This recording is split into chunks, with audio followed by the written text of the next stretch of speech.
And now, the area's most accurate weather forecast with Storm Surge 7 meteorologist Shelly Sites. Jay, the warning is stay off the roads. If you don't have to go out, please don't. Snow's been falling all day, folks, and the storm has already produced at least a couple of tornadoes. Castro, Swisher, and Briscoe counties are still under a warning, as well as both Potter and Carson. This is a great example of what not to do. Easily could stall out your car. Also, you don't know just how fast these waters are running, and the sun will come out tomorrow. Not tomorrow, but for the beginning of the week. One of these days, Sue. Thank you, Shelly. Thanks. More news straight ahead.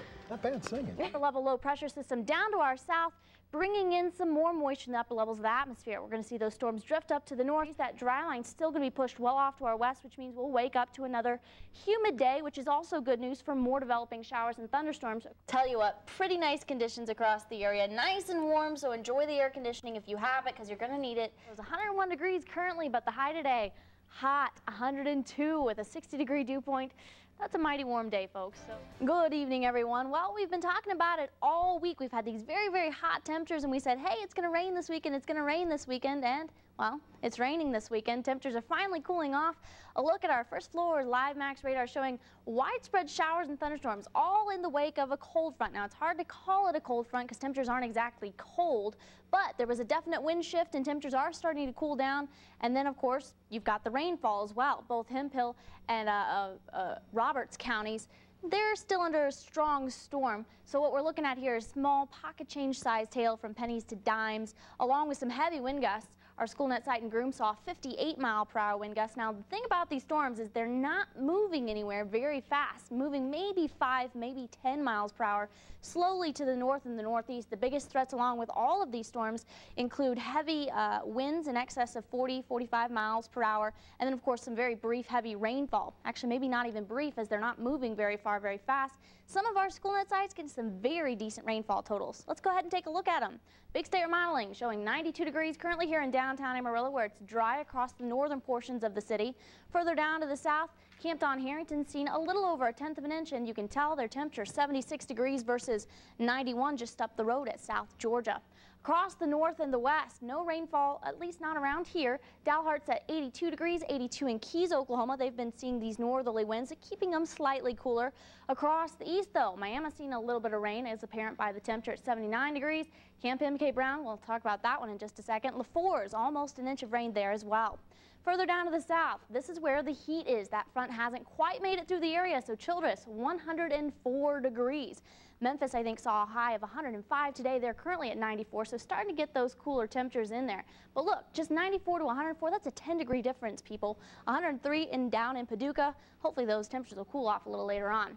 A little bit of rain fell at Dimmitt earlier, about 1/4 of an inch, and a little rain there in Freona, 400ths. A closer look at our SchoolNet site there at Camp MK Brown, showing over 1 3/4 inches with a peak wind gust of 49 miles per hour. So some of these storms packing a punch with some very heavy rain.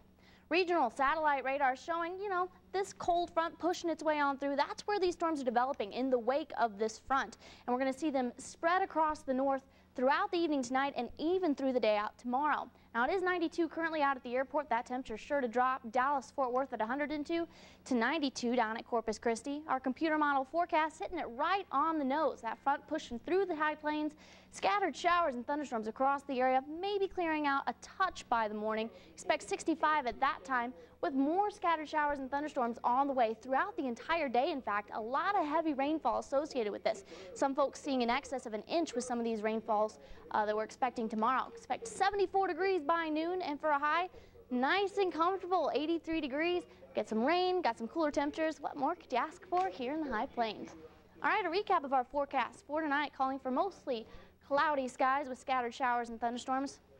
Temperatures will fall down to 59 in Clayton, to 65 in Tucumcari, and still keeping it a little mild at 70 degrees in Childress. Across the rest of the area, in Amarillo, 65 degrees with scattered showers and thunderstorms expected to arrive by that time. Tomorrow, looks like the entire high plains will be overspread by showers and thunderstorms with a high of only 83 degrees.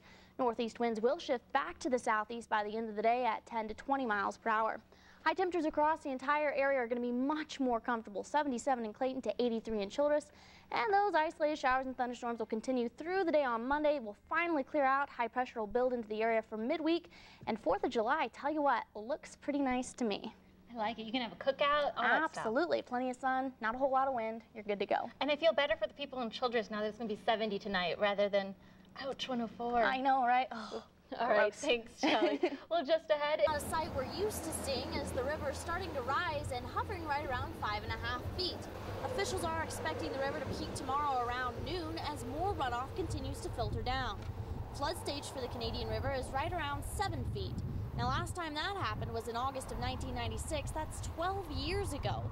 As this water makes its way down to Lake Meredith, lake levels may rise as much as 10 feet within the next 2 weeks. It's just so different than we've seen in such a long time. I mean, we have an opportunity here to, double the capacity of the lake in a couple of weeks. So that's a big deal. The river is drawing a lot of attention from folks in the area as the water continues to rise. For Pronews 7, I'm Shelly Sites. Tiffany, back to you.